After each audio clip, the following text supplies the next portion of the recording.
মধ্যপ্রাচ্য জুড়ে তীব্র হচ্ছে যুদ্ধ। মঙ্গলবার হামলা হয়েছে সৌদি আরবের রিয়াদের মার্কিন দূতাবাসে। এদিন দুবাই এবং কাতারের মার্কিন সেনাদের উপরও হামলা চালিয়েছে ইরান। শনিবার যুদ্ধ শুরুর পর থেকে এ নিয়ে মধ্যপ্রাচ্যে অন্তত 9টি মার্কিন স্থাপনায় ইরানের ক্ষেপণাস্ত্র ও ড্রোন আঘাত হানল।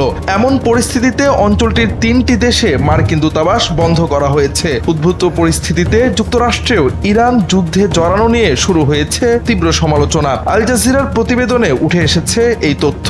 বিরোধী দল ডেমোক্রেটিক পার্টির নেতারা বলছেন, অপ্রয়োজনে যুক্তরাষ্ট্রকে এই যুদ্ধে নিয়ে গেছে ট্রাম্প প্রশাসন। ইরান ইসরায়েলের জন্য হুমকি হলেও যুক্তরাষ্ট্রের জন্য তা নয়। তাছাড়া ইরানে হামলা চালালে পরিণতি কি হবে সেটা না ভেবেই এই যুদ্ধে জড়িয়েছেন ট্রাম্প।